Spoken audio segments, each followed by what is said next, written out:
Dear friends, this week we are told about the tragic death of the sons of Aharon, the high priest.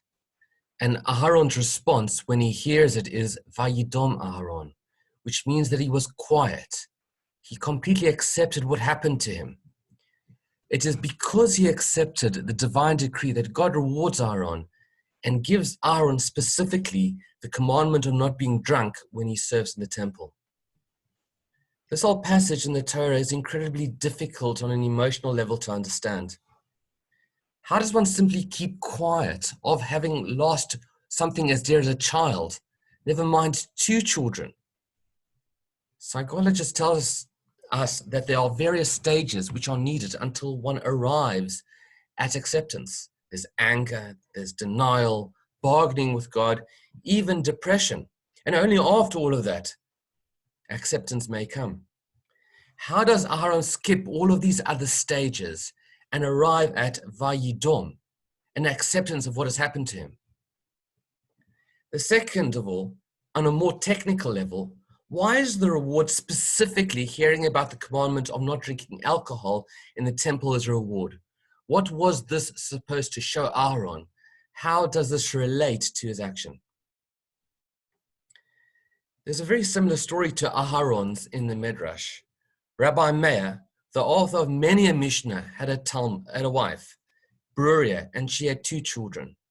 One Shabbos, both of her children tragically died. Bruria waits until after Shabbos to tell her husband. I can't imagine how difficult it must have been for her to wait, to have all that heartbreak in her heart and not to say a word. However, she doesn't tell him directly until after Shabbos. And she starts off with a parable.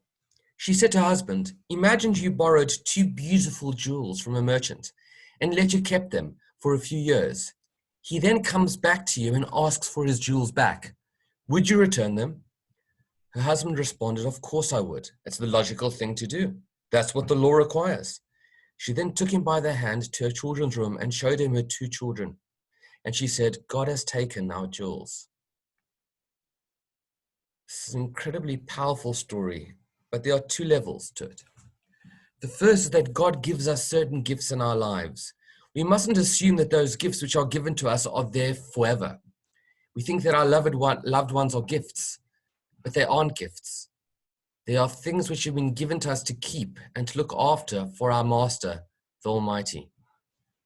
Brewery is telling her husband that it is only right that God took their children back. After all, he lent them their children in the first place. The children were a loan and not a gift. The second element explains the Chasam Sofer is the value of the loan which is given and being able to appreciate the wonder of what is being lent. If you or I were lent a masterpiece by Monet, we would cherish it and look at it every single day. We might see new ideas in the art, things we hadn't seen before, nuances in the shade and the lighting, details which had escaped us.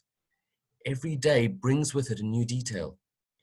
Brewer compares their children to a jewel, a beautiful piece of art, something which she and her husband should be so privileged to have had even for the shortest time. She was saying to her husband, it is a terrible loss that we no longer have our children. It is traumatic, it's hard, it's difficult. However, we need to be appreciative of all the time that we did have our children. That we could experience life with such jewels who brightened our worlds every single day. The fact that it hasn't been taken away from us shouldn't lessen the joy, the absolute privilege that we had of having them in the first place. It is this realization that helps Aharon through his personal trauma. Yes, he lost his two sons. Yes, it is a living nightmare to be bereft of them. It is so hard, and no one is undermining that hardness, that difficulty. However, Moshe tells him, Bikrovai Kadesh, God himself thought of your two sons as the holiest of the holy, greater even than you or I. Your sons, says Moshe, were the most amazing, special masterpieces, and this should bring you to a sense of perspective and strength through your pain. And this is what Aharon accepts. Perhaps this is what Nechama, comfort is all about after losing a loved one. It is about thinking about the treasure that has been lost and how our hearts are broken through it. Paradoxically, the exact thought, realizing the treasure that we have had, is the thing that brings comfort. We realize how lucky, how blessed we were to have that treasure in the first place.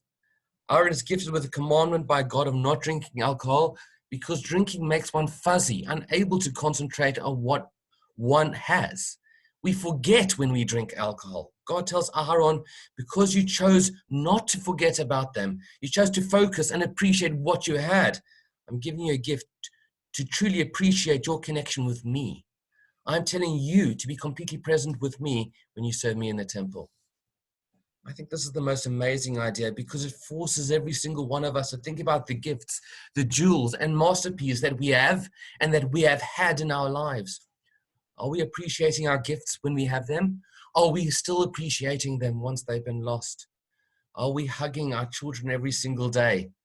Are we taking the time that we should with our loved ones, paying them attention? Are we present with all the wealth that God has given us in our lives? And are we appreciating it properly? My blessing to you all is to be present with the love that you have in your lives, to appreciate the masterpieces that you are all given. I wish you all a good Shabbos.